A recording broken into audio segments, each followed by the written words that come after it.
Bismillahirrahmanirrahim. Assalamualaikum warahmatullahi wabarakatuh. Innal hamdalillah wassalatu wassalamu ala Rasulillah wa ala alihi wa sahbihi wa man tabi'ahum bi ihsan ila yaumil qiyamah. Kepada para pengurus Masjid Al-Falah yang semoga senantiasa diberikan kekuatan, diberikan kebersamaan, dan tentunya diberikan lapisan persaudaraan kepada sesama umatnya Rasulullah Sallallahu Alaihi Wasallam, karena sesungguhnya hari ini mencari tempat dan mencari rumahnya Allah yang menawarkan kepada kita persaudaraan sudah semakin langka. Semoga setiap para pengurus masjid sangat memahami betul bahwasanya masjid itu menjadi rumah besar bagi kaum muslimin, bukan milik golongan dan bukan milik kelompok apapun. Selama yang disampaikan selalu mendakwahkan kepada ilmu dan kepada petunjuk yang diajarkan oleh Nabi, maka sesungguhnya rumah-rumahnya Allah itu menjadi milik besar bagi kaum muslimin. Semoga Pak Haiban dan seluruh para jajaran dan deretan para pengurus masjid dimanapun berada, semoga kalian dikuatkan oleh Allah dan semoga mampu mengembalikan rumah-rumah Allah menjadi tempat yang nyaman bagi setiap orang untuk belajar dan mendapatkan petunjuk, mendapatkan sinar tauhid dan mendapatkan cahaya sunnah di dalam kehidupan. Dan semoga itu yang kita harapkan. Kepada seluruh para penuntut ilmu, semoga kita senantiasa mendapatkan ilmu dan mendapatkan petunjuk di dalam kehidupan kita. Inilah zaman di mana Rasulullah SAW menyampaikan bahwasanya ilmu lebih baik daripada amal. Kenapa? Karena sesungguhnya mendapatkan ilmu yang benar itu terkadang begitu sulit ketika kita mendapatkan banyak yang samar-samar, yang terkadang seakan-akan mengarah kepada Nabi tetapi tidak mengarah kepada Nabi. Fenomena yang sedang viral, satu fenomena yang sedang viral, gua yang diyakini bisa mengarah kepada kota Mekah dan mengarah ke Ka'bah langsung, menunjukkan kepada kita betapa berharganya ilmu yang sesuai dengan petunjuk. Dan semoga kita senantiasa mendapatkan petunjuk di dalam kehidupan kita. Semoga konten-konten yang kita peroleh, apapun yang viral yang kita dapatkan, tidak menggeser bahwasanya tidak ada kebutuhan yang paling besar pada kehidupan kita kecuali adalah ilmu dan petunjuk. Mari kita tempatkan, tidak ada yang paling layak menjadi imam dalam kehidupan kita dan tidak ada yang menjadi komandan di dalam kehidupan kita kecuali adalah petunjuk. Semoga kita tidak menempatkan konten-konten di sosial media itu menjadi petunjuk dan menjadi jawaban dari kehidupan kita, karena konten-konten itu bukanlah petunjuk dan bukanlah sebuah ilmu di dalam kehidupan para penuntut ilmu. Inilah pentingnya bagi kita senantiasa kembali kepada jalan kebenaran yang diterapkan oleh Rasulullah SAW. Dan semoga kita mendapatkan jalan yang ditinggalkan Nabi, karena perkara itulah sesuatu yang paling kita syukuri kelak ketika kita berharap mendapatkan syafaatnya Nabi, dan ketika kita berharap semoga kita berkumpul dengan Nabi di Telaga Al-Kautsar yang dijanjikan. Semoga kita mendapatkan petunjuk, semoga kita sibuk dengan ilmu, tidak sibuk dengan konten, tidak sibuk dengan tayangan baik yang ditawarkan di Instagram ataupun yang ditawarkan di TikTok.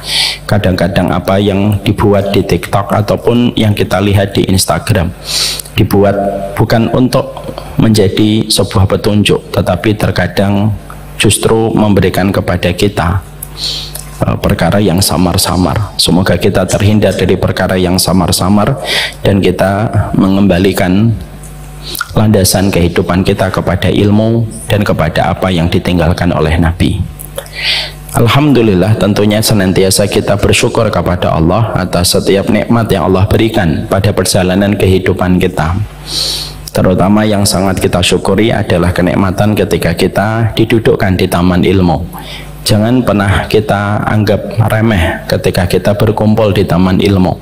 Jangan kita pandang berkumpulnya di taman surga itu sebelah mata, karena sesungguhnya tidak ada yang mengumpulkan kita untuk berkumpul di taman ilmu kecuali adalah Allah. Dan siapapun yang diarahkan setiap ayunan langkah kakinya menuju kepada taman ilmu, berarti Allah sedang memudahkan dirinya untuk kelak mendapatkan surga. Taman ilmu itu bukan hanya sekedar nasihat, Taman ilmu itu bukan hanya sekedar tausiah. Taman ilmu itu bukan hanya sekedar kita mendengarkan perkataan Allah dan perkataan Rasul. Taman ilmu itu disebut dengan taman surga oleh baginda Nabi Sallallahu Alaihi Wasallam.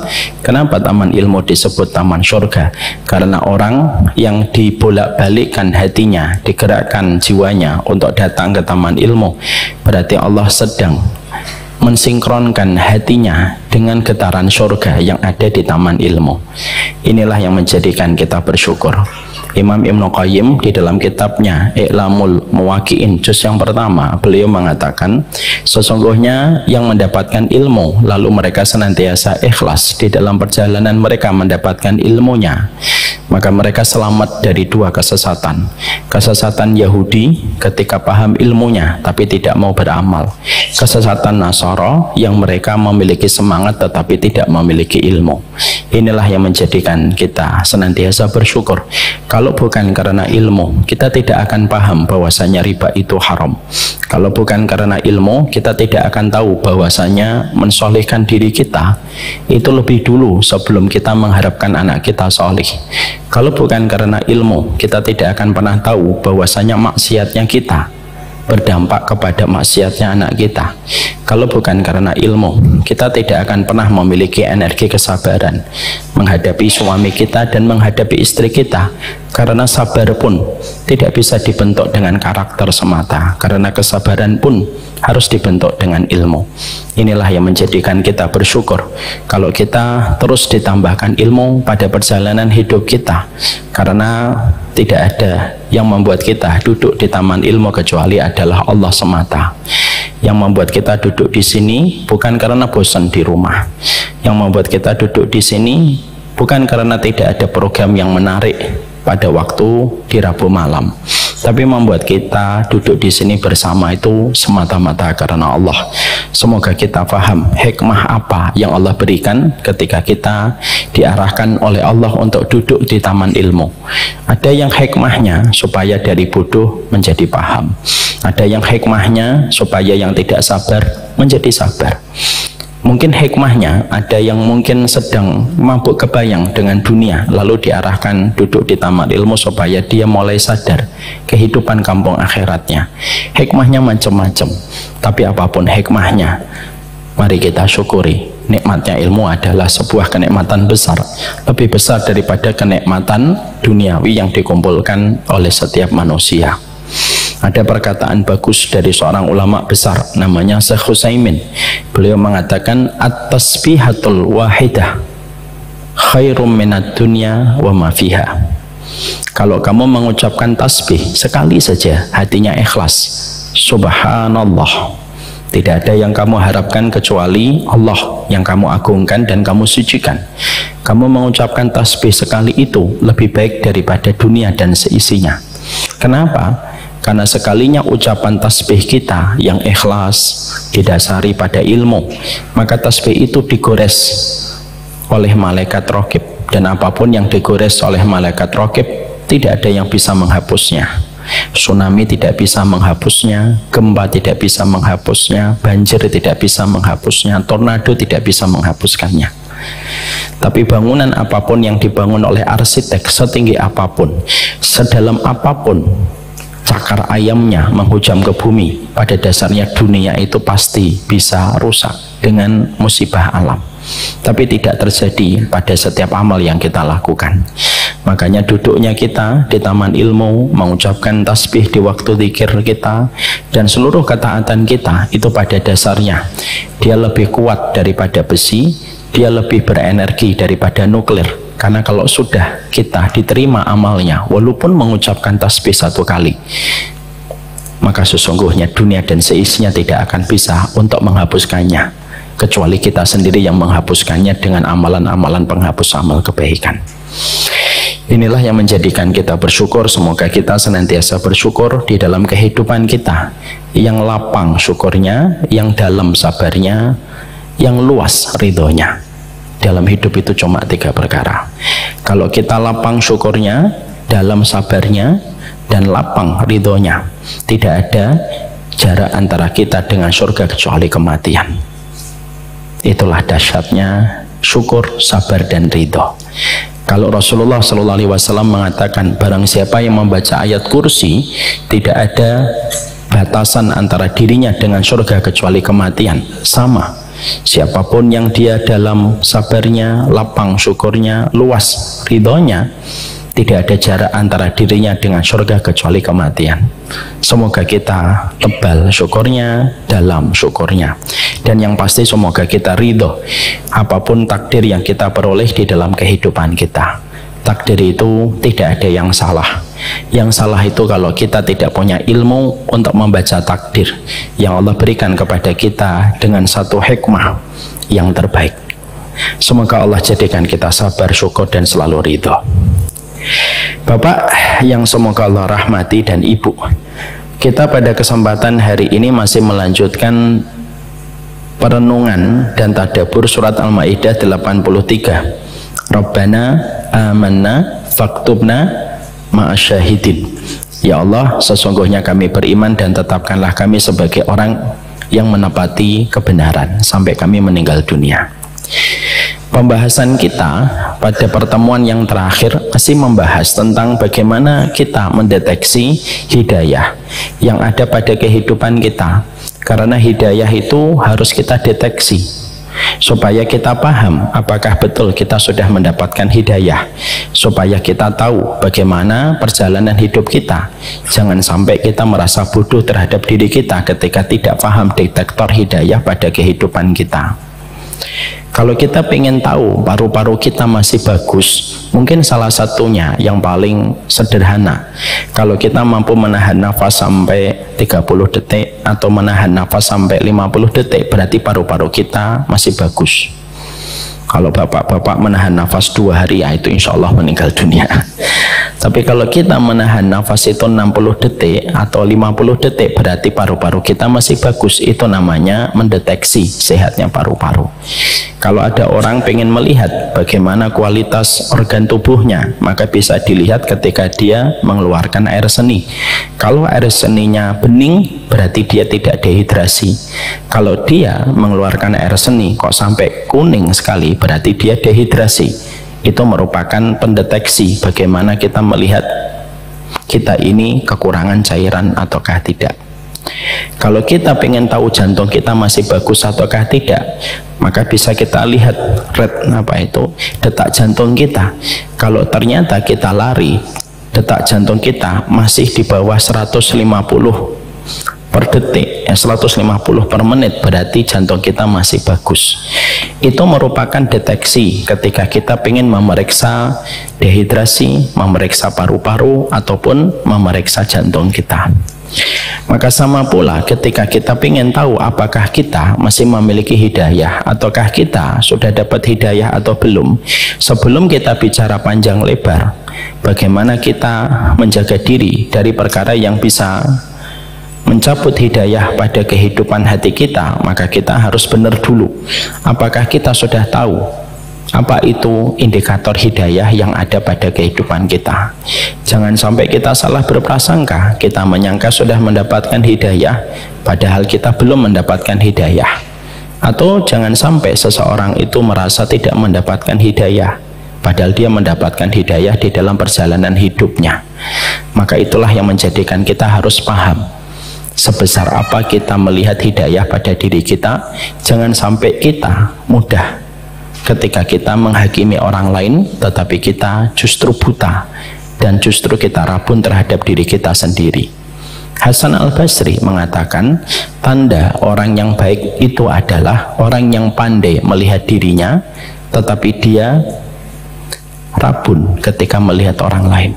Tapi yang terjadi dalam kehidupan nyata sehari-hari, banyak orang yang pandai melihat orang lain, banyak orang yang detail melihat kehidupan orang lain, tapi dia tidak detail melihat kehidupan pribadinya, dan itu merupakan musibah. Oleh karenanya kita harus tahu bagaimana cara kita ketika kita melihat diri kita itu mendapatkan hidayah ataukah tidak.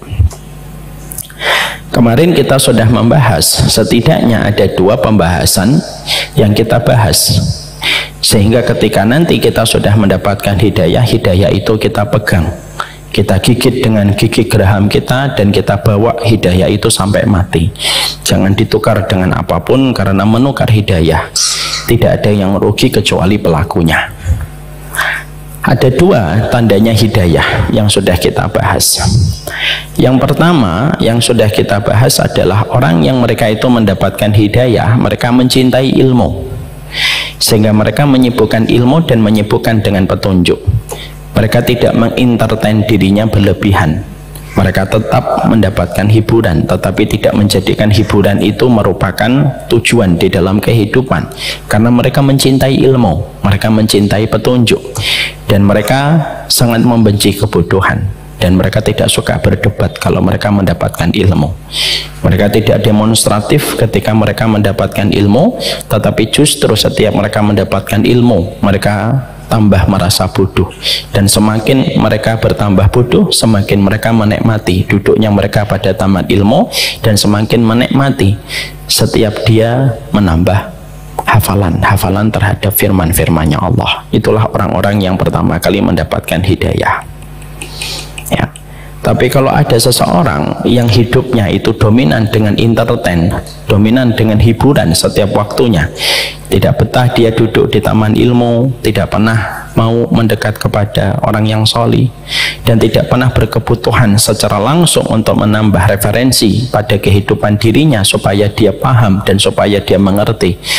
Orang yang tidak tergetar ketika mereka melewati taman ilmu, maka sesungguhnya surga tidak menginginkan, sebagaimana dia tidak menginginkan taman surga yang Allah tebarkan di atas muka bumi. Maaf ya Pak, tidak semua kebutuhan diampuni oleh Allah. Ustadz, kan ada doa Rabbana la tu'akhidna in nasina aw akhtana. Betul, ada kebutuhan yang diampuni, ada kebutuhan yang tidak diampuni oleh Allah. Ada kebutuhan yang tidak diampuni oleh Allah ketika orang itu sengaja untuk tidak mau belajar, tidak mau duduk, tidak mau memaksakan dirinya untuk senantiasa mendengarkan, sehingga dia memiliki blind spot, dia memiliki titik buta pada kehidupannya itu banyak. Maka ketika dia memiliki banyak titik buta, dia tidak tahu kalau riba itu haram, dia tidak mengerti kalau perkara ini dilarang, dia tidak tahu kalau perkara ini dimurkai, sampai dominan kehidupannya itu diwarnai dengan banyak kesalahan ketika dia tidak mau belajar. Kebodohan semacam ini tentunya mendapatkan keadilan dari Allah. Ada sifat rahmannya Allah, ada sifat adilnya Allah, dan itu tidak boleh kita patah-patahkan dan kita pisah-pisahkan antara sifatnya Allah. Kemarin ada seorang ibu-ibu bertanya di majelis taklim, Ustadz, ada satu tayangan video yang pernah di-share di satu grup. Tayangan itu menerangkan tentang orang yang tidak mau sholat, kalau tidak salah.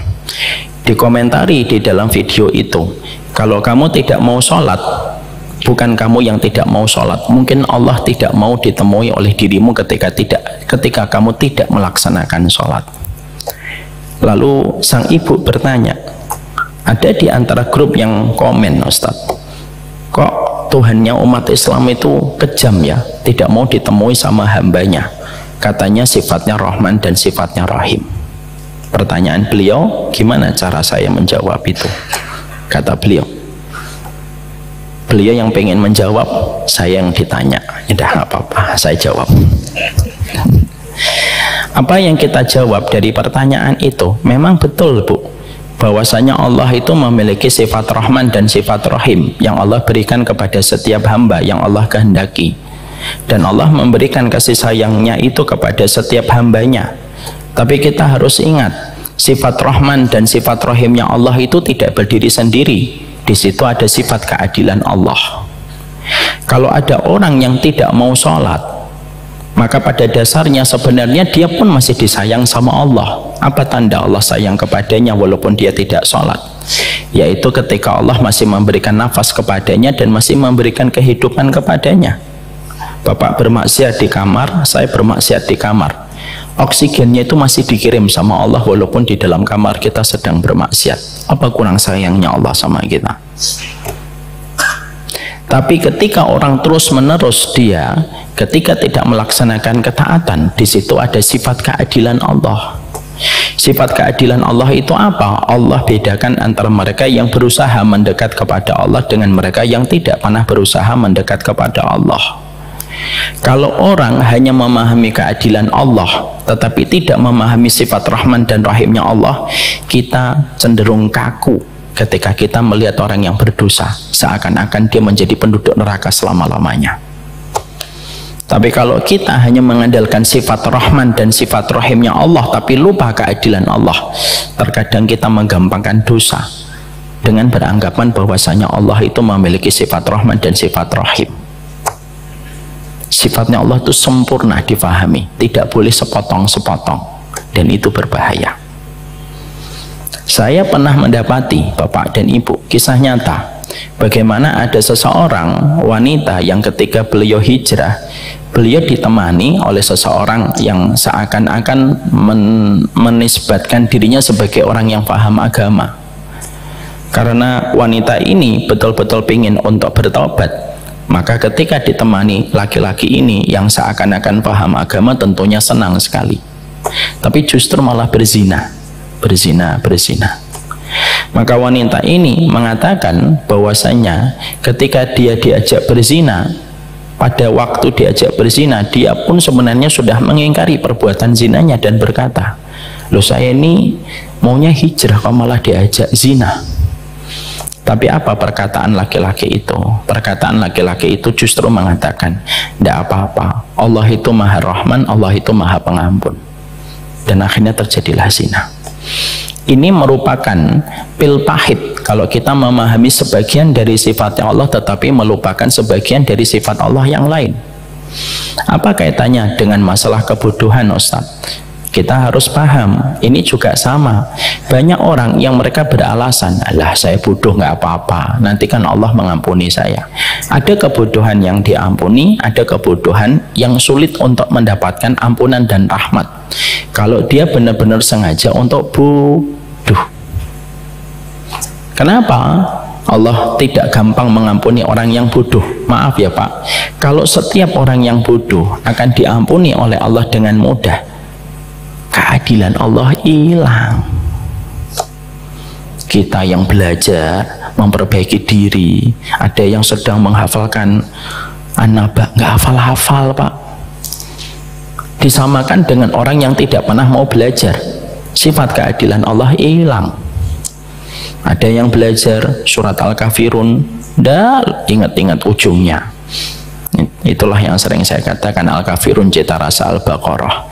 Maka disamakan dengan orang yang tidak pernah mau membaca Al-Quran, sifat keadilan Allah hilang. Kenapa yang belajar Allah tidak samakan dengan orang yang tidak belajar? Itulah sifat keadilan Allah. Dan itulah yang menjadikan kita memahami kalau Allah menginginkan kepada kita satu hidayah, yang mana hidayah ini bisa menunjukkan kita kepada surga. Hidayah itu nampak di dalam perjalanan hidup kita. Kita sangat cinta sama ilmu, tidak suka debat, tidak suka merendahkan orang, tidak suka memvonis orang, tidak suka menghakimi orang. Fokus kepada belajarnya, fokus memperbaiki dirinya, fokus membersihkan wadah pada hatinya yang menjadi tempat ilmu yang dia pelajari. Saya sampaikan berulang-ulang ya Pak, dan ini saya tidak bosan sekaligus untuk menasihati diri saya. Proses kita belajar harus diiringi dengan proses kita menjaga bejana hati kita, karena bejana hati kita itu tempatnya ilmu. Kalau kita sering isi ilmu tapi bejana hati kita tidak kita bersihkan, ilmu yang kita dapatkan akan tercampur dengan kotoran dan akhirnya tidak banyak memberi manfaat pada kehidupan kita. Bejana itu penting, dan itulah yang menjadikan kita faham, dan sudah sering saya sampaikan berulang-ulang. Itulah kenapa Rasulullah SAW sebelum diturunkan kepadanya Al-Quran pada usia 40 tahun, apa yang Allah lakukan kepada Nabi Muhammad? Dibedah dulu dadanya, dibersihkan hatinya. Kenapa? Karena hati itu bejana.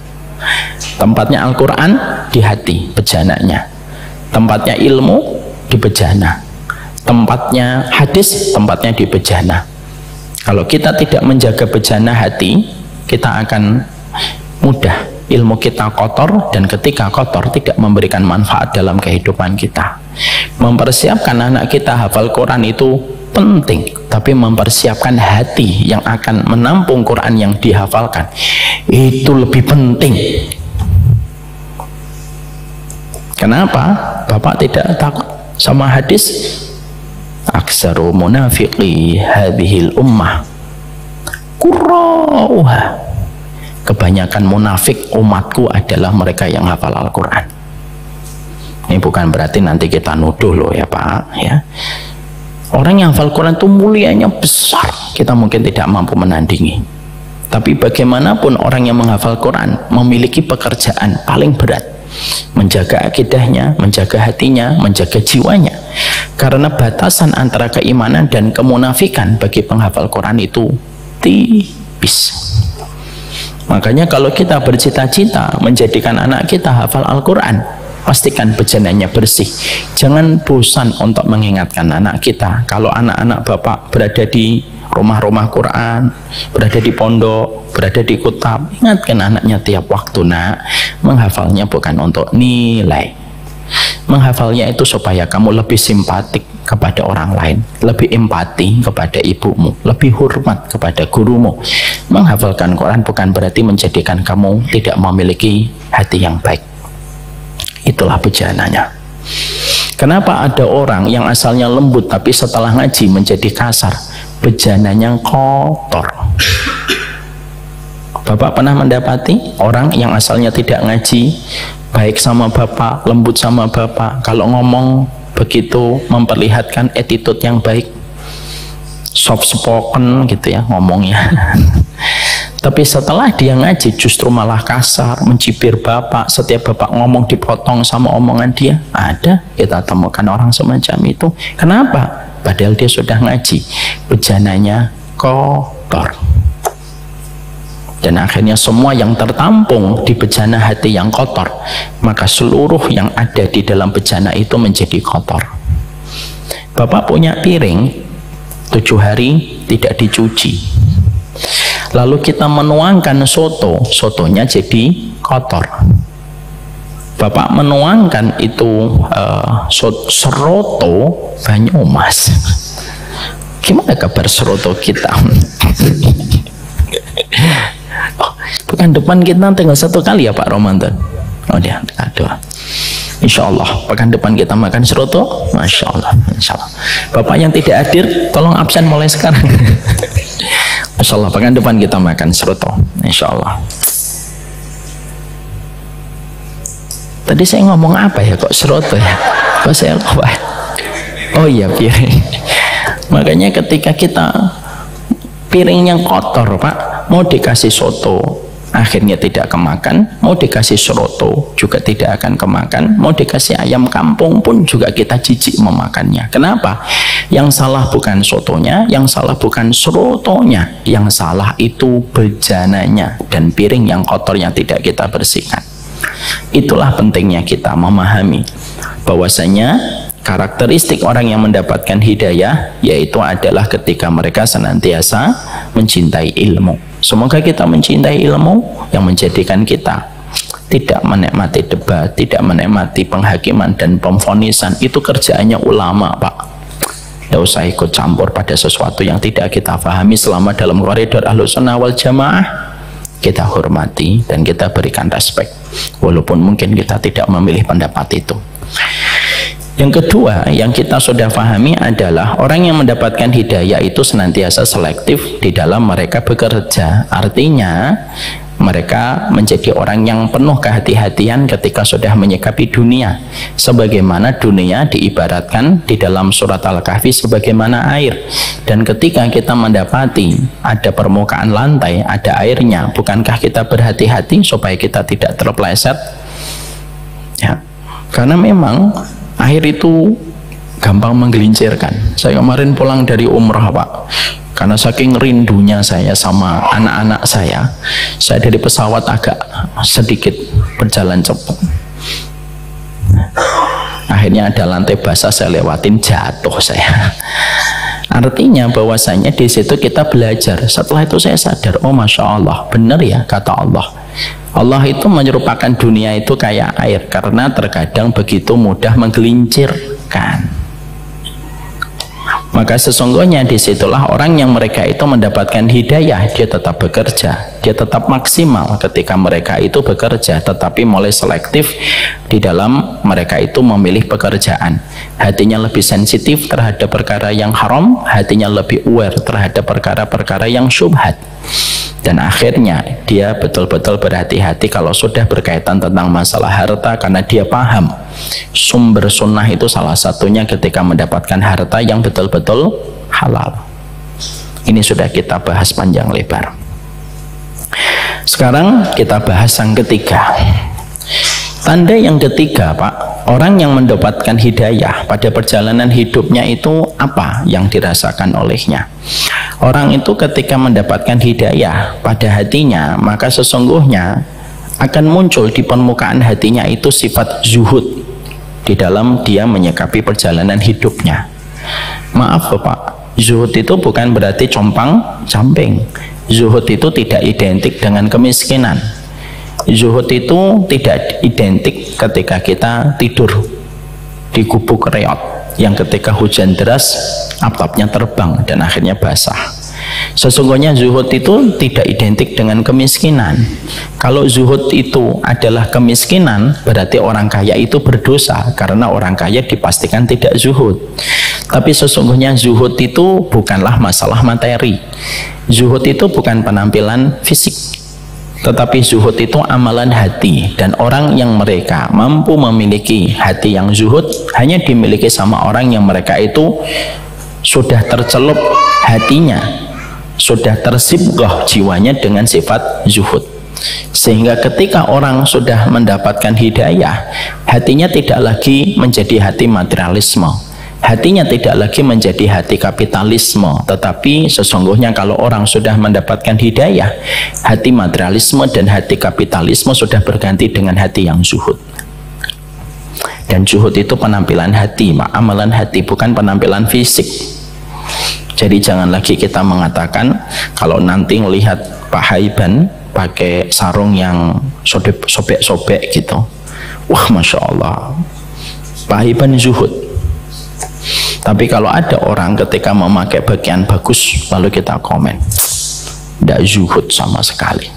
Jangan begitu, karena bukan begitu arti dan definisi dari zuhud. Makanya akhirnya zuhud itu akhirnya dari tiga, Pak. Orang yang mereka itu sudah mendapatkan hidayah, bisa jadi dia kaya, bisa jadi dia miskin. Karena si kaya dan si miskin itu hanyalah status. Dan di antara mereka yang paling utama itu siapapun yang paling bertakwa di antara keduanya. Ada yang kaya lebih bertakwa, maka dia lebih utama. Ada pula si miskin, dia lebih bertakwa, bisa jadi dia lebih utama. Inna akramakum indallahi atqakum. Allah tidak mengatakan yang paling mulia yang paling fakir. Allah tidak mengatakan yang paling mulia yang paling miskin. Tidak. Allah mengatakan yang paling mulia itu yang paling bertakwa. Bisa jadi dia kaya, dia bertakwa. Mana yang lebih baik, komisaris ataupun OB? Ya tergantung Mbak, siapa yang paling bertakwa. Kalau yang komisaris lebih bertakwa, dia lebih utama. Kalau yang OB dia bertakwa, dia yang paling utama. Itulah indahnya Islam.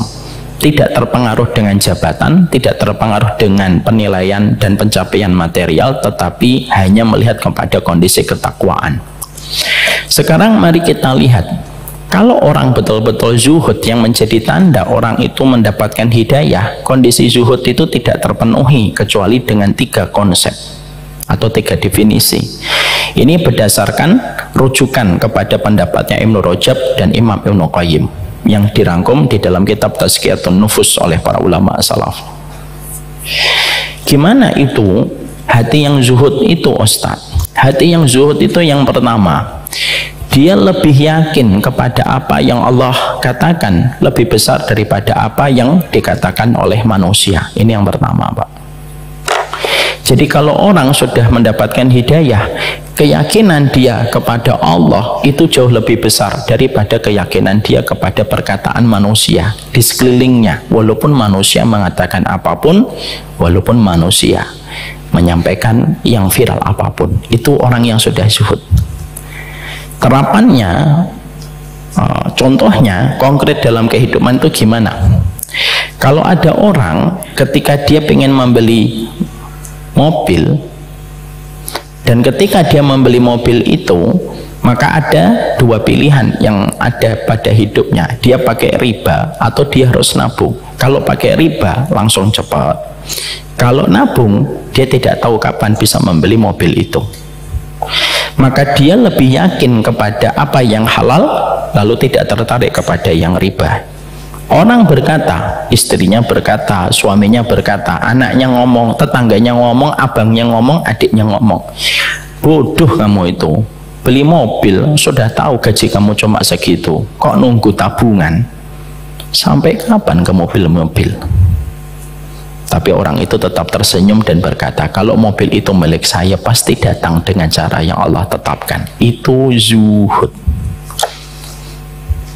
Nampak? Yakin sama apa yang Allah janjikan. Ya. Ada orang ketika dia melihat ada satu tanah wakaf jauh dari peradaban, tapi jauh dari keramaian. Dia melihat tanah wakaf itu. Lalu orang berkata kepadanya, gimana kamu bisa membangun pondok di tempat seterpencil ini? Siapa yang mau datang? Dia melihat tempatnya dan berkata, insya Allah, Allah akan membantu saya. Itu orang yang zuhud. Hatinya sebagai receiver, hatinya sebagai alat penerima, itu sudah penuh dengan janjinya Allah, sampai tidak ada lagi perkataan manusia di dalam hatinya. Itu orang yang zuhud, Pak. Kalau ada orang ketika mau bapak, misalkan bapak ingin menyekolahkan anaknya di pondok, tapi orang itu mengomentari, mau di pondok, mau makan apa nanti?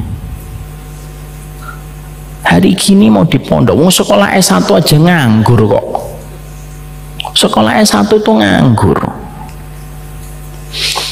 Dan sekarang banyak yang dipecat di mana-mana. Tapi kita tetap yakin, ndaklah, kalau dia mencari ilmunya Allah, masa Allah akan membiarkan dia dalam kondisi kelaparan? Lalu kita tetap yakin menyekolahkan anak kita, karena kita tahu rezekinya anak kita itu tergantung di pintu-pintu langit. Itu namanya zuhud. Ya. Ada orang ketika merintis bisnis ditawari bunga-bunga, riba-riba gitu ya. Ya, ditawari dari pihak-pihak peminjaman dengan riba, minjem ini nanti dapatnya ini. Tapi kita berkata pada saat itu, enggak, saya merintis bisnis ini karena saya hambanya Allah. Kata hambanya Allah itu lebih didahulukan daripada apa yang dia pengen capai ketika membangun bisnis. Dia bangun bisnisnya, orang berkomentar, ini padahal kalau dapat pinjaman cepet suksesnya. Tapi kita tetap yakin dan mengatakan, saya tetap yakin kalau memang Allah menginginkan saya sukses, saya menikmati prosesnya, pasti Allah akan berikan apa yang saya ikhtiarkan. Itu zuhud. Kalau kalian konten kreator, bentuk zuhudnya itu gimana? Kalian membuat konten, lalu ada tawaran, pakai musik-musik yang viral-viral gitu, yang mungkin musik-musik yang ada di klub atau apalah, yang viral-viral gitu. Pakai ini biar nanti cepat engagementnya. Lalu kita ngomong, enggak, saya enggak mau, saya tetap pakai yang tidak ada, yang sesuai dengan kebiasaannya orang yang berdosa. Lalu kamu komit terhadap itu, itulah yang dinamakan zuhud. Orang kalau sudah hatinya Pak penuh dengan janjinya Allah, sehingga tidak ada lagi tempat untuk perkataan manusia di dalam hatinya, itulah kondisi orang kalau mendapatkan hidayah. Dia mendapatkan uang saku dalam tanda petik oleh Allah, dan uang sakunya itu adalah janji-janji Allah yang ada pada hatinya. Pemuda yang zuhud itu gimana? Ketika akan menikah, dia lebih yakin kepada ta'aruf dibandingkan ketika pacaran. Mau nikah bro? Iya. Sama siapa? Sama akhwat ini lagi ta'aruf. Ta'aruf, orang pacaran aja banyak yang cerai kok malah ta'aruf. Loh, yang pacaran dibunuh, ditaruh di dalam koper aja lebih banyak kita kan.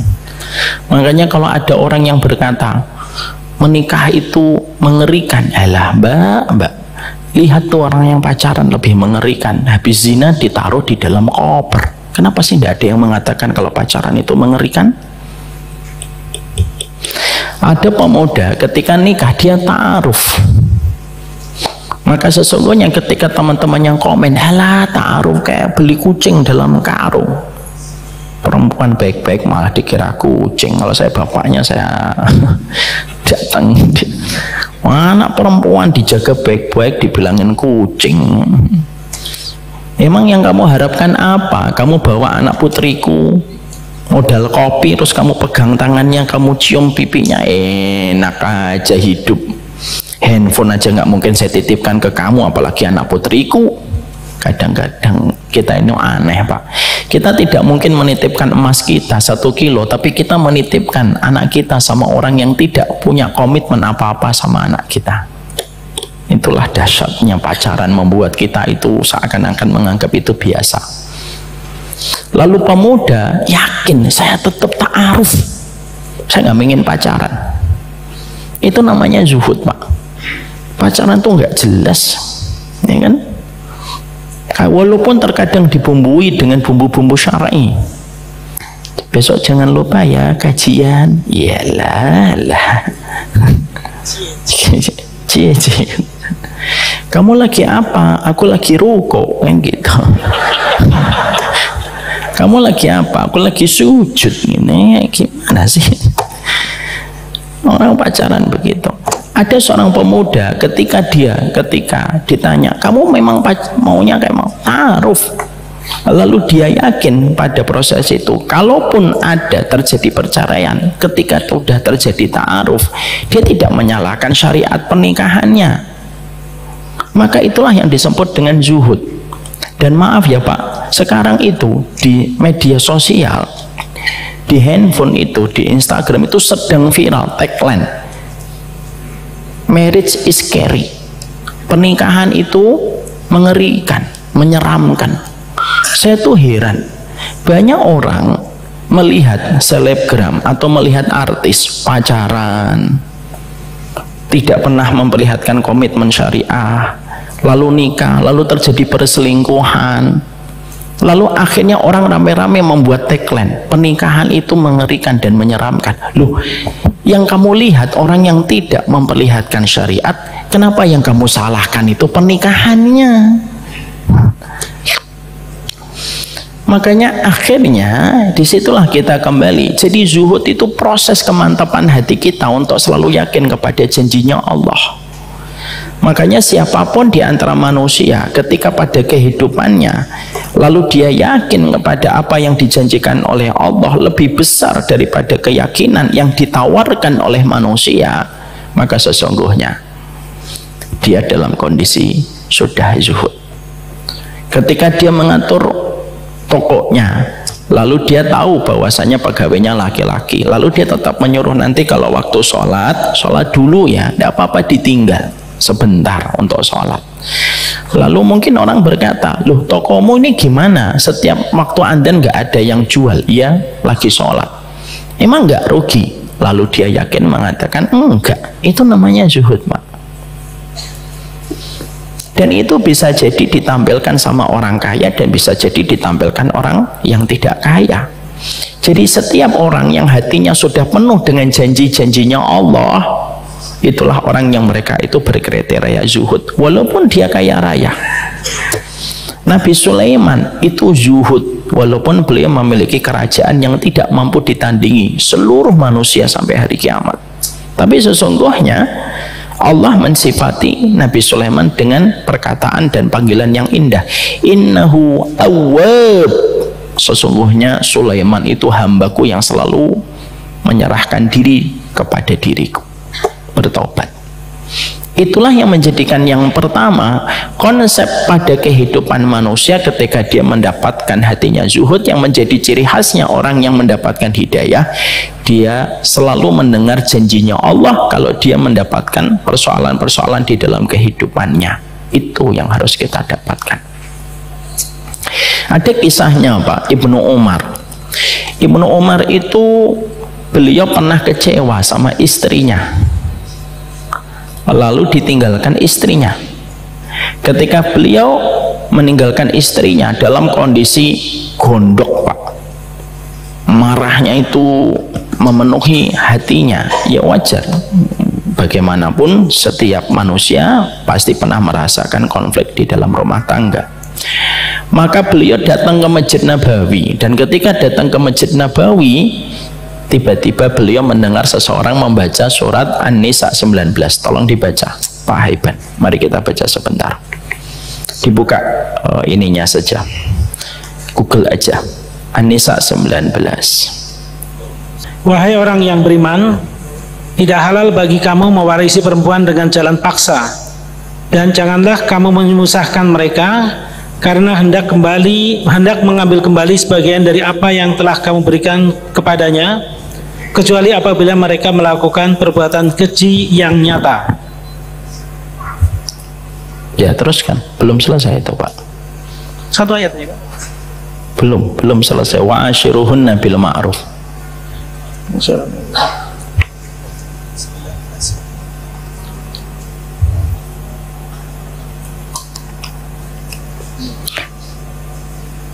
Pak Iban buka Qurannya di mana? Kok separuh gitu? Tapi kita yakin sama Pak Iban, zuhud itu namanya. Salah handphonenya. Iya, salah handphonenya. Ganti, Pak. Habis ini, Pak. Ya. Insya Allah.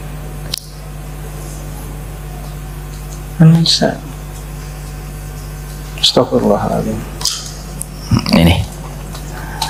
Dan bergaulah dengan mereka. Ini. Kecuali apabila mereka melakukan perbuatan keji yang nyata, dan bergaulah dengan mereka menurut cara yang patut. Ya. Jika kamu tidak menyukai mereka, maka bersabarlah, karena boleh jadi kamu tidak menyukai sesuatu, padahal Allah menjadikan kebaikan yang banyak padanya. Iya. Maka penutup dan closing pada ayat ini sangatlah begitu indah. Allah menyampaikan tentang masalah perceraian di awal ayat surat An-Nisa 19, tapi closingnya tentang metode penyembuhan bagi mereka yang terkecewakan di dalam pernikahan. Allah menyampaikan fa in karihtumuhunna fa asa an takrahu syai'an wa yaj'alallahu fihi khairan katsira. Bisa jadi apa yang kamu benci dari istrimu atau sebaliknya, maka bisa jadi Allah menjadikan perkara yang kamu benci itu di dalamnya ada banyak kebaikan. Maka ketika Ibnu Umar itu mendengar ayat ini, ketika beliau sedang kecewa sama istrinya, lihat hati yang zuhud, Pak, ini ciri khasnya, maka langsung bereaksi. Jadi orang yang beriman itu mereka langsung punya reaksi, Pak, jujur kalau sudah dibacakan ayat, padahal ayat ini dibaca secara tidak sengaja, qadarullah. Maka beliau lalu akhirnya berkata, ayat ini sudah aku hafalkan beberapa tahun lalu, tapi seakan-akan ayat ini baru aku dengarkan kembali, bahwasanya ayat ini seakan-akan turun kepadaku ketika aku sedang kecewa sama istriku. Ketika beliau sedang kecewa, seakan-akan ketika ada orang yang membaca surat An-Nisa dari awal sampai melewati surat ke-9, sampai melewati ayat yang ke-19, maka saat itu seakan-akan Ibnu Umar itu berkata, iya, saya disuruh oleh Allah untuk bersabar terhadap kekurangannya, dan bisa jadi ada kebaikan yang Allah berikan kepadaku. Yakinnya Ibnu Umar kepada ayat itu menjadikan beliau pulang dan memaafkan dan meminta maaf kepada istrinya, dan kondisinya berjalan kembali pada keluarganya. Dan apa yang kita dapatkan? Beliau setelah beberapa tahun mendapatkan putranya menjadi ulama besar. Dan salah satu yang disampaikan oleh Ibnu Umar, salah satunya, mungkin karena kesabaranku ketika mengimani apa yang Allah firmankan pada surat An-Nisa ayat 19, itu namanya zuhud. Jadi kondisi manusia yang mereka senantiasa yakin kepada Allah dalam setiap persoalan dalam kehidupan, itulah hati yang zuhud, Pak. Bisa jadi Bapak pakai Mercedes, hatinya zuhud. Tapi bisa jadi ada yang pakai ontel, tapi belum tentu zuhud. Bisa jadi kita pakai jet pribadi, kelihatannya mustahil lah, Pak. Bisa jadi kita pakai mobil bagus, tapi hatinya zuhud. Jadi zuhud itu bukan penampilan fisik, zuhud itu penampilan hati. Ketika hati manusia yang sudah mendapatkan hidayah, ketika zuhud, hatinya penuh. dengan kabar-kabar Allah, sehingga tidak ada lagi tempat untuk perkataan manusia di dalam melemahkan dirinya. Itu yang harus paham. Bapak dulu Pak ngajarin saya. Bapak dulu, kalau boleh saya cerita dikit aja, maaf, semoga ini jadi tambahan kebaikan untuk beliau. Saya itu dari keluarga yang rata-rata berpendidikan di universitas negeri. Sepupu-sepupu saya Pak, kalau Bapak ketemu sepupu saya itu IPB, ITB, IPB, ITB. Bapak saya dulu yang mengantarkan itu keponakan-keponakannya ketika masuk ke universitas, yang mengantarkan ke Bogor, yang mengantarkan ke Bandung, yang mengantarkan ke Undip itu bapak saya. Bapak saya punya 2 anak, kedua kakak saya cerebral palsy. Jelas dong tidak bisa bekerja dalam tanda petik, karena mereka kayak anak kecil dan tidak sempurna dalam tanda petik. Tapi ketika bapak itu pada tahun 90 Pak, beda dengan 2024 hari ini, pondok itu sudah mulai populer dan mendapatkan penerimaan. Tahun 90 itu pondok itu masih stigmanya negatif. Anakmu nakal, pondok jawabannya, gitu. Makanya banyak anak pondok itu seakan-akan kayak dibuang. Tapi bapak saya tahun 90 itu sudah ngomong kepada saya, padahal saat itu nem saya tinggi Pak. Maaf ya, bukan sombong ya, moga Allah jaga saya dari sombong. Nem saya tinggi Pak, dan saya pengen masuk sekolah negeri. Tapi bapak saya ngomong, udah nak di pondok Pak, saya pengen masuk sekolah SMA negeri 1, karena teman-teman saya mengidolakan SMA negeri 1. Bukan, maaf loh ya kalau ada di antara bapak yang SMA negeri 1, saya bukan apa-apa, ini contoh aja. Tapi bapak saya tidak mengizinkan. Lalu saya ngomongkan yang lain masuk universitas Pak, maksud nanti saya masuk pondok. Bapak saya ngomong, sudah nak masuk pondok biar lega kehidupanmu dengan akhirat dulu, baru nanti dapat dunia. 90 Pak perkataan itu disampaikan. Saya tuh tidak tahu artinya perkataan beliau, sampai akhirnya saya masuk pondok. Pondok saya Pak, ya Allah Pak, pondok saya itu Masya Allah, pondok masih sederhana sekali dulu. Yang mana pondoknya itu masjidnya aja belum ada pintu, belum ada jendela saat itu. Coba bayangkan Pak, kalau sholat malam listriknya tidak hidup, karena listrik itu hanya hidup dari jam 5 sampai jam 9, setelah itu mati karena pakai diesel. Kalau sholat malam banyak yang ketika sujud tidak bangun-bangun Pak, terlelap dalam tidurnya. Mata airnya sering mati Pak.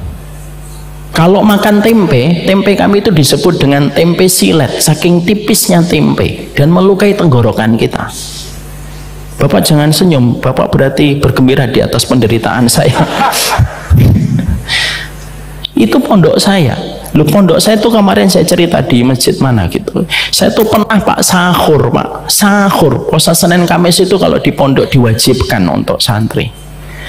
Saya tuh pernah sahur Pak. Loh, qadarullah itu cuma lauknya apa? Lauknya cuma sayur bening Pak, yang tidak sama sekali hangat. Padahal jam 4 subuh. Saya nanya sama kepala dapur, Pak ini dingin Pak. Iya. Kompornya mati. Udah kayak gitu mau ngapain? Mau kita demo? Nggak bisa lah. Ya sudah, saya ambil itu sama teman-teman saya pada gini-gini. Ya sudah, ada kerupuk 1, kerupuknya pun nggak boleh ngambil 2. Udah kerupuknya kecil nggak boleh ngambil 2. Semoga Allah rahmati para ustadz yang betul-betul mengajarkan kami sederhana. Kerupuk itu saya taruh, tiba-tiba saya pengen kencing Pak, saya ke kamar mandi, balik kerupuknya tuh mengkeret tinggal segini. Coba, itu pondok saya Pak. Saya itu ketika pertama kali Bapak datang jenguk saya luapkan semuanya. Pak ini tuh pondoknya masih pondok rintisan. Tuh lihat kelasnya nggak ada pintunya Pak, cuma ruang tidur gini. Bapak saya cuma ngomong sabar. Saya akhirnya baru ngerti keyakinan Bapak di tahun 96. Bapak 96 sudah lahir belum? Ya Allah, kayak tua aja saya. Saya 96 tuh masuk pondok. Keyakinan Bapak tahun 96 ketika beliau tetap mengarahkan saya masuk pondok. Disitulah saya baru tahu ketika membaca kitab Tazkiyatun Nufus. Itulah disebut dengan zuhud. Yakin sama kabarnya Allah lebih daripada yang dikatakan manusia.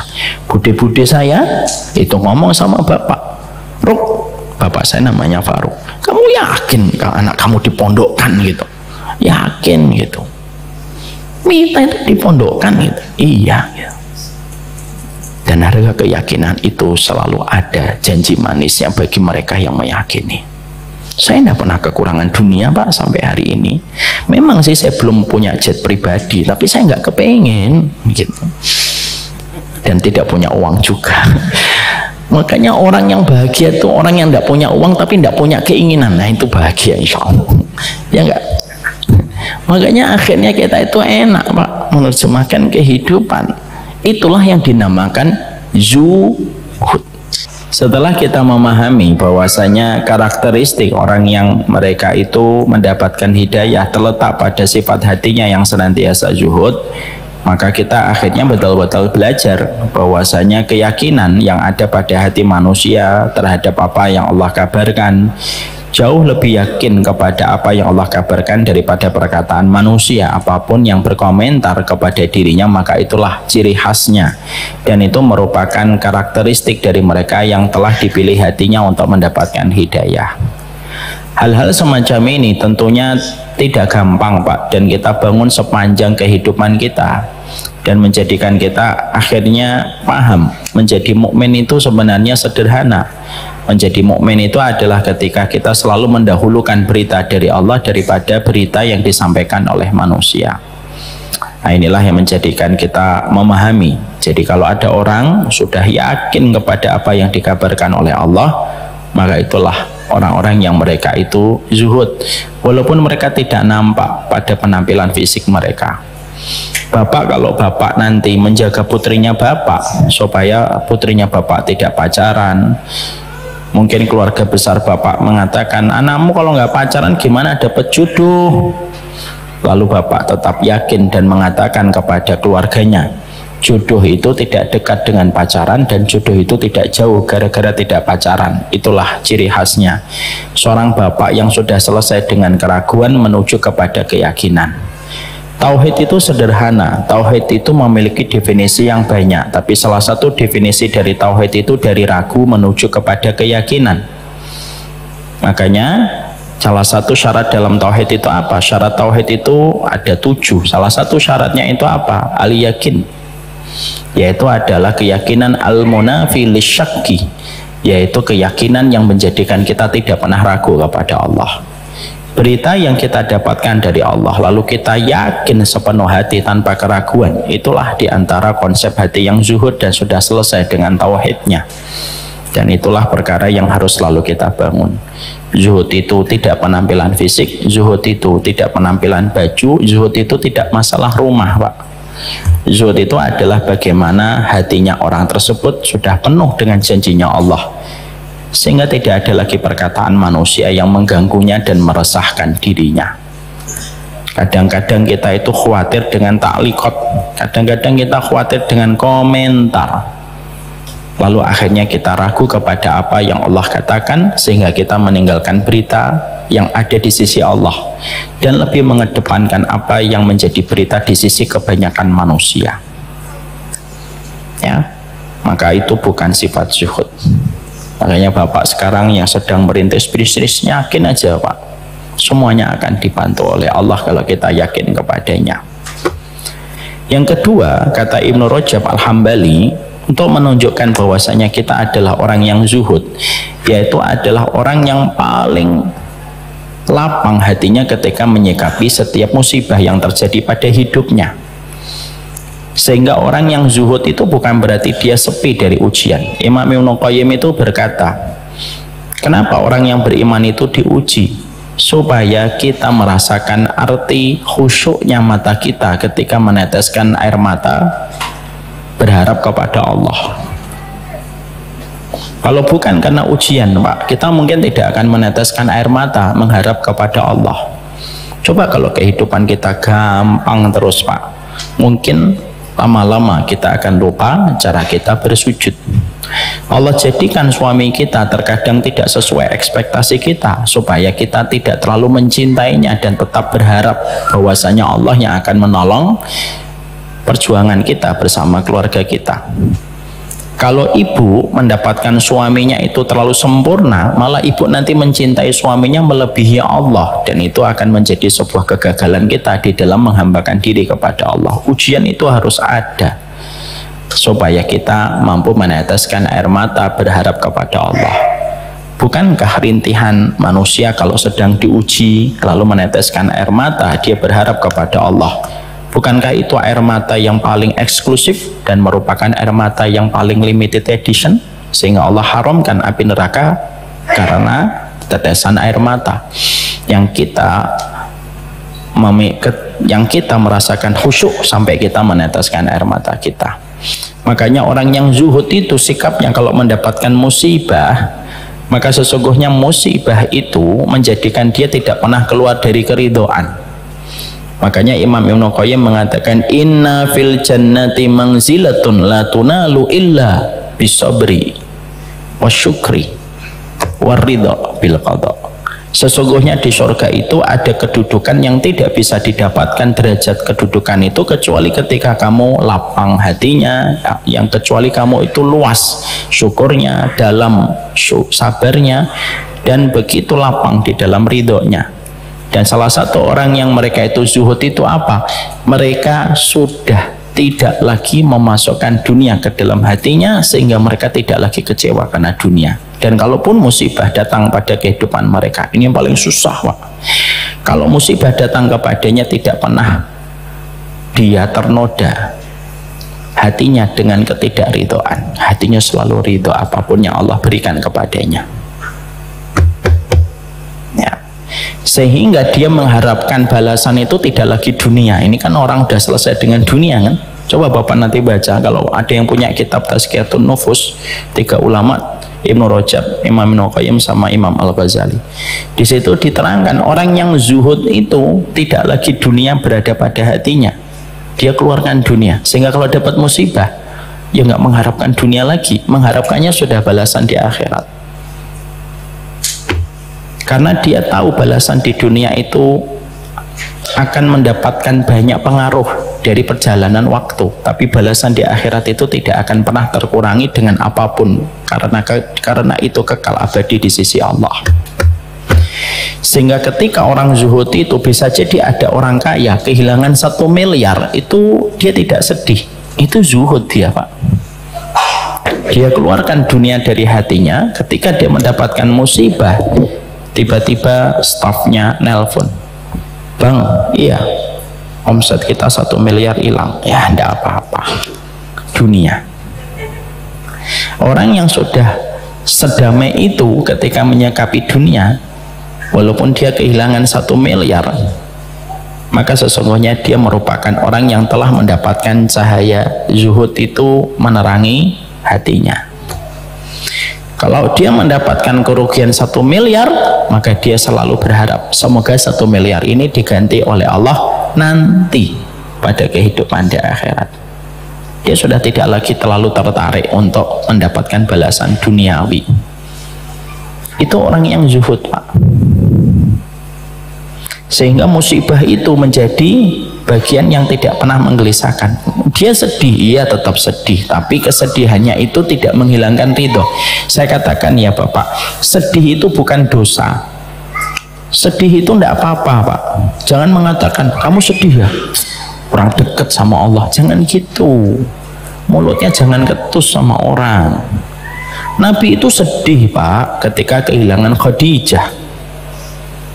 Tapi apakah Allah mengaibkan Rasulullah dengan kesedihannya? Enggak. Nabi Yakub juga sedih ketika beliau kehilangan Yusuf. Sedih itu normal selama tidak mendominasi hati kita dan tidak menghilangkan sifat ridhonya kita kepada musibah yang menimpa kepada kita. Dan akhirnya orang yang ridho itu, maka sesungguhnya dia itu betul-betul mengharapkan di sisi Allah yang terbaik, dan dia yakin pilihan Allah itu selalu lebih baik daripada pilihan dia. Rencana kita itu pilihan Allah, musibah atas rencana kita itu pilihan Allah, Pak. Dan pilihan Allah itu selalu lebih baik daripada pilihan kita. Ya, tidak ada contoh orang yang luar biasa ketika menyikapi sebuah musibah kecuali salah satunya yaitu adalah Sa'ad bin Abi Waqqas. Ada Abu Kilabah, contoh terbaik di dalam teladan kesabaran dari para ulama salaf. Tapi ada kisah yang saya tidak akan pernah lupa tentang kisahnya Sa'ad bin Abi Waqqas. Sa'ad bin Abi Waqqas itu nampak pada hatinya itu orang yang zuhud, Mak. Saya itu di antara 10 sahabat semuanya saya cinta gitu, tapi di antara sahabat yang sangat istimewa itu, di antara 10 sahabat yang dijamin surga itu, saya paling senang Umar, senang banget, Abu Bakar senang, semuanya lah. Tapi Sa'ad bin Abi Waqqas itu unik gitu kisah-kisahnya, Pak. Sa'ad bin Abi Waqqas itu orang yang ketika terjadi fitnah antara Muawiyah dengan Ali, beliau tidak ngeblok, tidak berpihak kepada Ali, tidak berpihak kepada Muawiyah. Itu salah satu hal yang membuat saya itu betul-betul jatuh cinta kepada Sa'ad. Sa'ad itu pun dikenal sebagai sahabat yang paling mustajab doanya. Tidaklah beliau berdoa kecuali langsung dikabulkan sama Allah, karena bersihnya beliau menjaga harta, menjaga makanan. Kalau kita mengenal sanad di dalam hadis, beliau itu mempraktekkan sanad di dalam makanan. Jadi makanan itu dari mana, siapa. Nah, setelah pasti baru dimakan. Itu sahabat Sa'ad. Dan sahabat Sa'ad itu ketika di masa senja, beliau itu menderita buta, padahal doanya mustajab.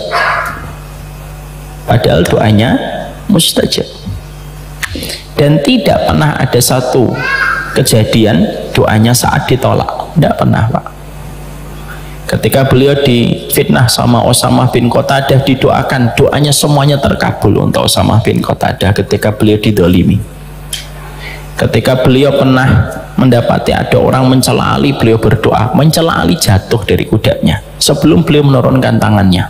Itu Sa'ad bin Abi Waqqas. Tapi dahsyatnya beliau, yang kita semoga diikhtiarkan untuk mampu meneladani beliau, bukan dengan slogan dan pengakuan, tapi dengan tindakan nyata. Ngikutin para sahabat itu tidak usah demonstratif berlebihan, cukup ngomong sekali 2 kali lah kita itu ngikutin sunnah, tidak usah demonstratif. Maka Sa'ad bin Abi Waqqas itu ketika beliau dalam kondisi tua, beliau buta, dan beliau punya kekuatan doa yang dahsyat, yang luar biasa. Tapi sama sekali Sa'ad bin Abi Waqqas tidak pernah memohon kepada Allah supaya disembuhkan matanya. Lalu beliau itu membiarkan matanya buta sampai beliau meninggal dunia. Sampai ada salah satu keluarganya mengatakan, kenapa kamu tidak berdoa? Karena aku tidak mau doaku mengubah pilihan takdir yang pertama yang Allah berikan kepadaku, karena pilihan takdir Allah itu selalu yang terbaik. Kalau aku berdoa nanti takdirnya berubah, dan pilihan yang pertama selalu lebih baik daripada pilihan yang kedua. Masya Allah. Itu namanya orang yang ketika dapat musibah mengharapkan pahala akhiratnya hanya untuk akhirat dan tidak kepingin untuk mengharapkan pahala dunia. Itu susahnya luar biasa. Semoga yang bicara diberikan kekuatan untuk mengamalkannya. Kekuatan zuhud itu nampak sebagaimana seorang wanita yang dikatakan Nabi ini wanita penduduk surga, kena penyakit ayan, datang kepada Nabi dan berkata, doakan saya ya Rasulullah. Lalu Nabi mengatakan, in syi'ti da'uti ayashfiyaki wa in syi'ti tasbiri falakil jannah fima makna. Ada perempuan datang kepada Nabi, saya terkena penyakit ayan, doakan saya supaya sembuh dari penyakit ayan saya. Nabi berkata, kalau kamu mau aku doakan kamu sembuh, tapi kalau kamu mau sabar, kamu akan mendapatkan surga atas penyakit ayanmu kalau kamu sabar. Wanita itu lalu memilih, ya kalau begitu ya Rasulullah, saya sabar dengan penyakit ayan saya. Ini orang yang memiliki ciri khasnya zuhud, Mak. Musibah, dia dapat musibah ayan, tapi hatinya itu terbang kepada kehidupan akhirat untuk menjadi pengganti ketidaknyamanan yang dia peroleh pada kehidupan di dunia. Itu namanya orang yang zuhud. sehingga semuanya itu sudah menjadi investasi yang terus dia inginkan supaya menjadi pahala-pahala akhirat. Dan itu pula yang menjadikan kita paham kan Abdurrahman bin Auf. Sampai Abdurrahman bin Auf itu pun kalau beliau mendapatkan kurma yang sangat enak dan lezat, kan saya sudah pernah ngomong di sini sering. Seorang Abdurrahman bin Auf itu kalau dapat kurma saja dia sedih itu kadang, karena beliau ingat kepada kurma yang dimakan Nabi. Dan yang kedua, beliau itu khawatir jangan-jangan kurma seenak ini menggugurkan balasan kebaikanku nanti di surga. Itu orang zuhud, Pak, selalu terbang ke akhirat. Di tengah dunia yang hari ini kita disodori konten entertain terus, itu bukan hanya menjadikan kita punya brain rot sebagaimana Harvard University menyampaikan itu, bahwasanya konten recehan itu membuat otak kita mengkerut. Tapi ternyata di balik konten-konten yang disuguhkan kepada kita per menit, per detik, itu menjadikan orang tidak lagi kepikiran kehidupan akhirat, apa yang didapatkan nantinya. Padahal orang yang mereka itu zuhud itu sampai musibah itu pun tidak memutuskan mata rantai keinginan besarnya untuk mendapatkan kebaikan akhiratnya. Karena apa? Karena dia paham kalau dibalas di dunia bisa mati, bisa diwariskan, bisa rusak, bisa dimaling, bisa dicuri, Pak. Dan dia paham hakikat itu. Ngapain saya dapat balasan di dunia kalau nanti harus dikurangi? Nanti kalau saya mati diwariskan, kalau nanti melalui waktu bisa dicuri sama orang, lebih baik saya menyimpan di tempat yang tidak akan pernah rusak. Di mana? Ya tempatnya di akhirat, disimpankan oleh Allah untuk dirinya.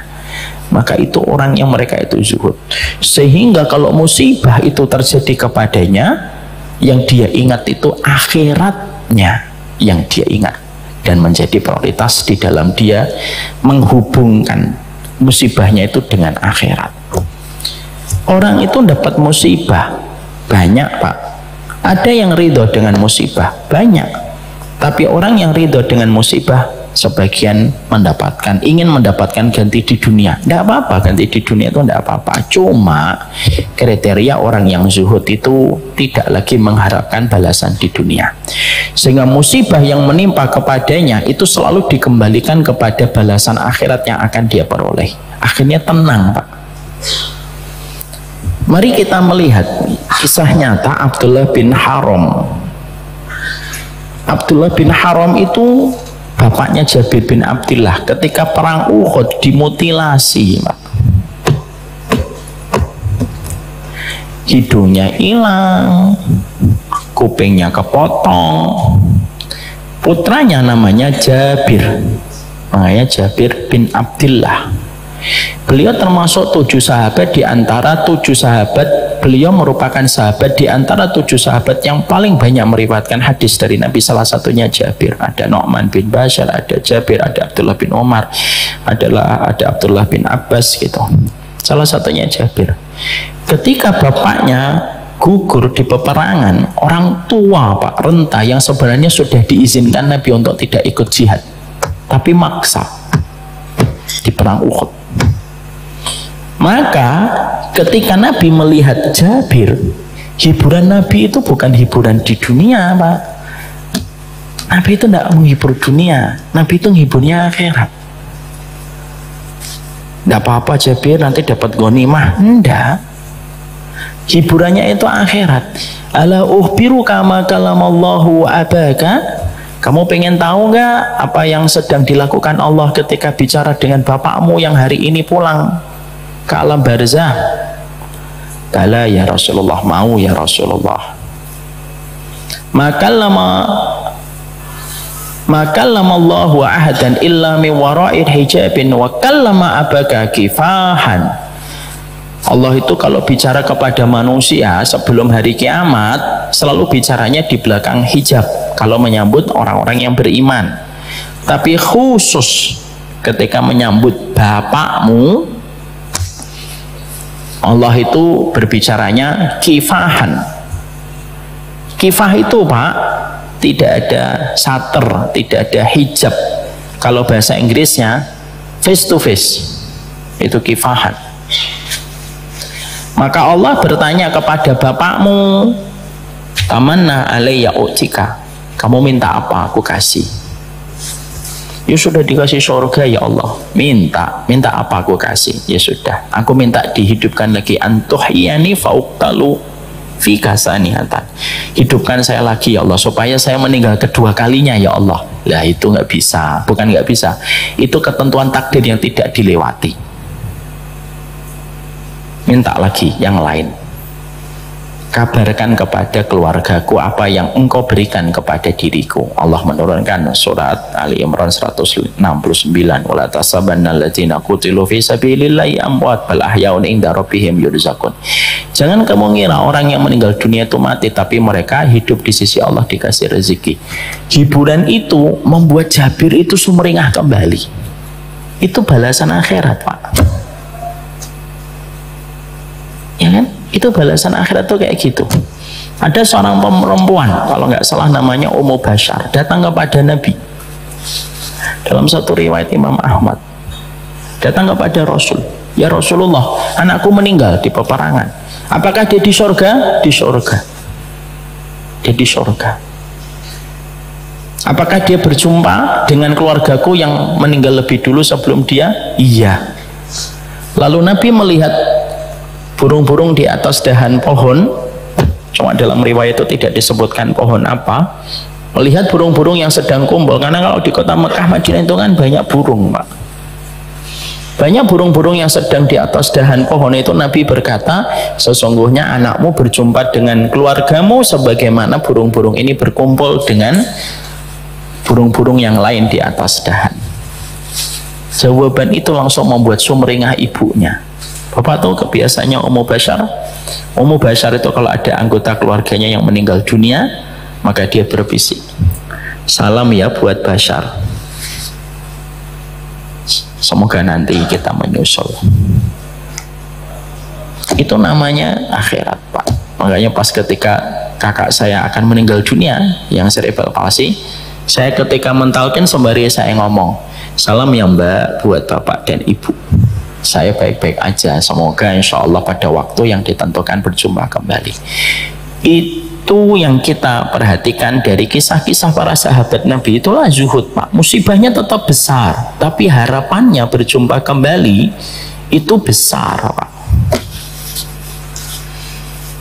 Makanya orang-orang yang mereka sedih, orang-orang yang beriman itu sedih Pak. Saya membaca salah satu tulisan dari salah satu adik kelas saya, beliau dulu sekolah di Madinah.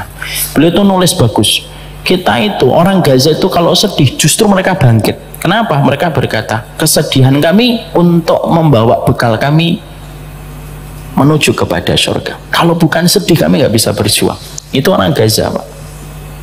Orang Gaza itu begitu. Justru karena kami sedih, kami berjuang. Jadi orang kalau sudah dalam kondisi zuhud, musibah apapun yang menimpa kepadanya itu dibawa kepada konteks kehidupan kebaikan akhirat, di mana itu sudah langka pada zaman ketika kental kapitalisme dan materialisme yang semuanya diukur dengan kekayaan. Jangan gitu, agama kita itu bukan agama materialisme. Yang sedekah pasti kaya, belum tentu. Kan saya sudah nyampaikan, kaya enggak apa-apa, tapi jangan sampai kita bangun narasi agama kita itu agama kapitalisme. Kalau solih kok nggak kaya, pasti ada yang salah dengan imannya. Omongan apa ini Pak? Saya pernah dapat video gitu tuh bingung saya. Kalau ada orang kok dia solih tapi tidak kaya, pasti ada yang salah dengan imannya. Lu kamu kira para sahabat itu semuanya kaya? Walaupun tetap ya kita pengen kaya, tetapi memberi manfaat boleh. Saya sudah nyampaikan tentang itu ya. Tapi bukan berarti akhirnya membawa narasi agama akhirat itu pada narasi duniawi.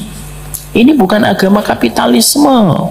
Ini agama yang membangun babak yang kedua, babak akhirat yang kita tuju. Kalau semuanya dibawa kepada konteks kekayaan semuanya Pak, yang tersisa di akhiratnya terus apa di pikiran kita? Kalau sedekah harus kaya, tahajud nanti kaya, duha harus kaya lah. Terus yang tersisa akhiratnya tuh yo opo? Kan tidak boleh kayak gitu. Boleh kaya, utama kaya kalau niatnya mulia, tapi bukan berarti semuanya harus dibawa dan diseret kepada narasi kekayaan.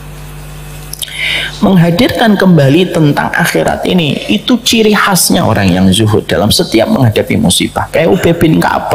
Coba Pak, Bapak berani nggak doa kayak Ubay bin Ka'ab? Ubay bin Ka'ab itu mendengar Nabi bersabda, la tasubul humma fa innal humma yukafirus sayyi'at. Jangan cela penyakit demam itu menggugurkan dosa. Lu Ubay bin Ka'ab doa, ya Allah kasih aku demam ya Allah. Loh, akhirnya dikasih demam sama Allah setiap sore. Coba Pak, setiap sore sampai meninggal dunia. Kenapa beliau meminta itu? Bapak nggak usah nyontoh ya, imannya beda. Maka sesungguhnya ketika seorang Ubay bin Ka'ab berdoa dengan semacam itu, akhirnya Allah berikan. Kenapa? Mengharapkan kebaikan akhirat. Sampai saya membaca sebuah tulisan Pak di kitab, Bapak nggak akan percaya, tapi saya baca di kitab.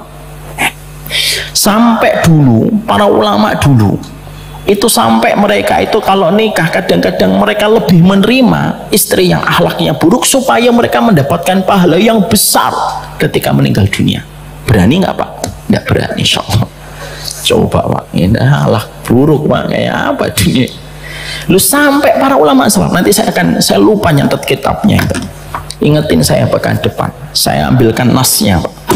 Sampai para ulama salaf itu berdoa, ya Allah, kalau memang engkau ingin memberikan kepadaku kesabaran, tidak apa-apa, kami terima dengan istri yang akhlaknya buruk supaya kami bisa masuk surga. Coba Pak, aduh susah Pak, ngomong sunah-sunah itu tidak gampang. Jadi jangan gampang-gampang ngomong deh. Karena nyontoh para salaf itu tidak gampang, bukan isapan jempol. Jangan ngomong, wah kita lah penggenggam bara api. Bara apinya mana? Masjidnya pakai AC. Bara api. Orang Palestina baru cocok ngomong itu. Kita mah belum sampai ke taraf situ. Jangan suka mengatakan, kita lah pemegang bara api. Makanya Padang pakai kikil, coba mobilnya pakai AC. Enggak lah, jangan buru-buru mentazkiyah diri kita. Maka inilah yang menjadikan kita paham. Yang kedua, orang yang mereka itu sudah zuhud, kata para ulama, nanti dicek di dalam kitab Tazkiyatun Nufus, orang yang mereka kalau mendapatkan gelombang musibah, mereka itu ingat akhiratnya. Maka itulah yang sangat indah yang dikatakan oleh Imam Ibnu Qayyim, kalau bukan karena cobaan Pak, kita tidak akan pernah meneteskan air mata. Coba Pak, apa Bapak tidak tergetar dengan tulisannya Imam Ibnu Qayyim? Sebagus itu Pak, seindah itu seorang ulama Tazkiyatun Nufus menerangkan kepada kita, kalau bukan karena cobaan, laulal masaib, kalau bukan karena musibah, kita itu nggak bisa nangis.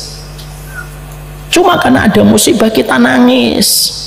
Ibu-ibu kalau mendapatkan suami yang tidak sesuai ekspektasi, itu supaya ibu nangis. Dan saya ingatkan untuk kita semuanya, di balik seorang istri yang sedang kecewa memikirkan suaminya, ada suami yang sedang kecewa memikirkan istrinya. Jangan merasa paling berkorban. Bisa jadi istri kita ngomong, Masya Allah Ustadz, suami saya, suaminya lagi curhat sama ustadz lain, Masya Allah Ustadz istri saya gitu.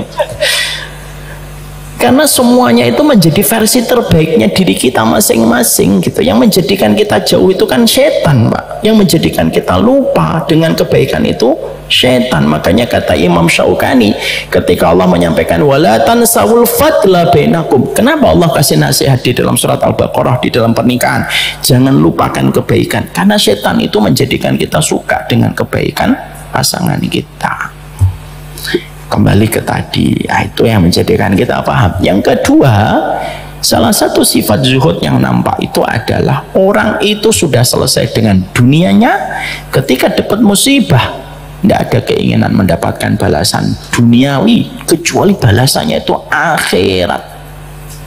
yang menjadi sebuah keinginan terbesar di dalam hidupnya.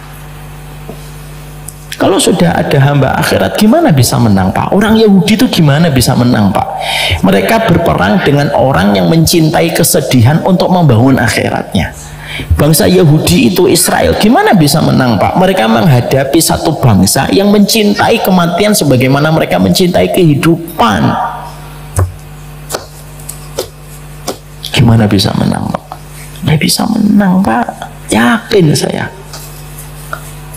Dan itu yang menjadikan kita memahami. Itulah zuhud, Pak. Makanya zuhud itu kekuatan hidup.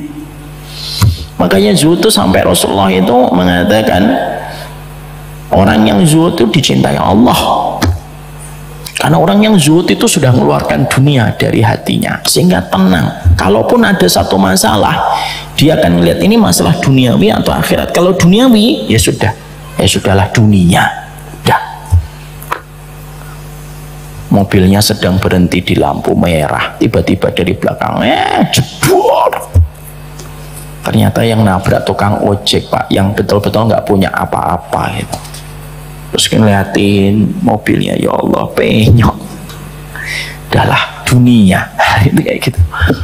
Ngomong alah dunia, itu susahnya luar biasa, Pak. Dan itulah kenapa kita harus ngaji, supaya kita ringan ketika mendapati musibah. Dan ketika musibah itu duniawi, kita berkata, alah cuma duniawi, sudah. Dan itu hal yang paling daging dalam pembahasan zuhud. Bapak kalau baca tentang pembahasan zuhud para ulama salaf itu, Bapak bergetar pasti hatinya. Dan itulah yang hilang dalam kehidupan hari ini ketika hidup pada zaman kapitalisme dan materialisme. Itu yang kedua. Kriteria zuhud yang ketiga itu apa? Sudah 8:30 lebih, Pak. Ciri khasnya laki-laki yang mendapatkan hidayah itu selalu pulang, tidak terlalu malam. Mari kita berikhtiar, semoga kita menjadi laki-laki yang mendapatkan hidayah. Saya ngelihat Pak Haiban sedang mengatur kalimat demi kalimat untuk dia. Apakah perlu ditutup lagi sama Pak Haiban atau cukup saya aja? Saya aja. Sudah Pak Haiban, dosa nutup lagi. Enggak lah. Semoga Allah memberkahi kita. Nanti berarti kita bahas pekan depan masih dalam pembahasan zuhud yang ketiga. Nanti kita lanjutkan setelah itu, apa tanda orang mendapatkan hidayah menurut para ulama. Sekaligus PR, Pak, yang tadi, Pak. Di kitab mana yang menerangkan bahwasanya para ulama itu sampai meminta supaya mereka itu dikasih istri yang buruk akhlaknya. Ini bukan berarti nanti setelah ini Bapak berdoa, ya Allah jadikan akhlak istriku bengkok, ya Allah jangan. Bengkok beneran nggak kuat Bapak nanti insya Allah. Tapi kalau kita ngelihat, Pak, dulu itu para ulama salah satu ujiannya itu istri, Pak. Imam Sibaweh, salah satu ulama besar dalam nahwu, kitabnya itu dibakar sama istrinya, Pak. Saking cemburunya istrinya itu sama kitab. Kalau dulu para wanita dulu tidak cemburu sama wanita lain ketika suaminya poligami, enggak, cemburunya itu sama kitab. Ketika Imam Sibaweh pergi, dibakar kitabnya. Ada lagi Qadiyat Abu Bakar kalau tidak salah, maaf kalau saya salah nama. Ada seorang ulama pinjem kitab dari temennya, Pak. Temennya itu ngomong, ini kitab sangat berharga, jangan sampai rusak ya. Iya ya. Pulang, Pak, semalaman suntuk dibaca sama beliau kitabnya. Istrinya sebel, Pak. Jadi Bapak kalau nanti istrinya membuat Bapak kesel, selama tidak membakar kitab Bapak itu masih mending. Maka kesel itu istrinya, dibakar Pak kitab itu. Dan ketika beliau pulang dari masjid, beliau kaget, ada bau gosong. Ini bau apa? Kitabmu tak bakar. Kaget. Kaget itu bukan kitabnya yang dibakar, tapi itu pinjaman. Terus beliau akhirnya, ya Allah ya Rob, itu kitab pinjaman. Akhirnya apa? Dia tulis kembali kitabnya yang dari dia baca tadi malam itu, langsung apal, Pak, dari halaman pertama sampai halaman terakhir.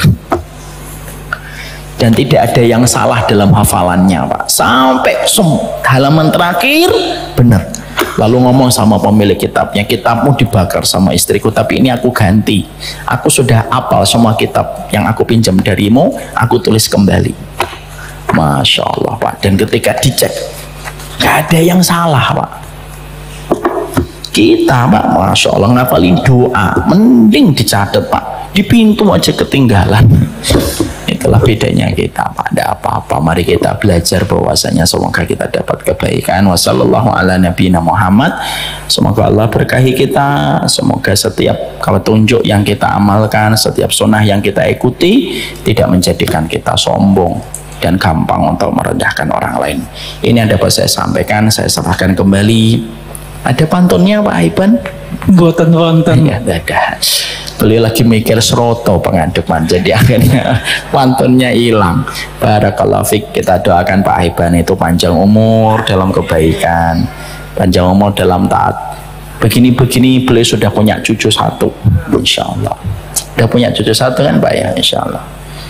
Padahal wajahnya masih kayak kelihatan 50 ya, tapi beliau sudah 63 insya Allah ya, walaupun kelihatan 64 ya, tapi beliau disehatkan oleh Allah Subhanahu wa ta'ala. Barakallahu fikum. Ini yang dapat kita sampaikan, semoga waffaqanallahu ila ma yuhibbu wa yarda. Semoga Allah mengarahkan kita kepada perkara yang Allah cintai dan perkara yang Allah ridhoi. Semoga kita tidak melakukan amal yang menjadikan Allah murka pada kehidupan kita, dan semoga kita meninggalkan kemaksiatan yang menghapuskan amal kebaikan kita. Wassallallahu ala nabiyina Muhammad walhamdulillahirabbil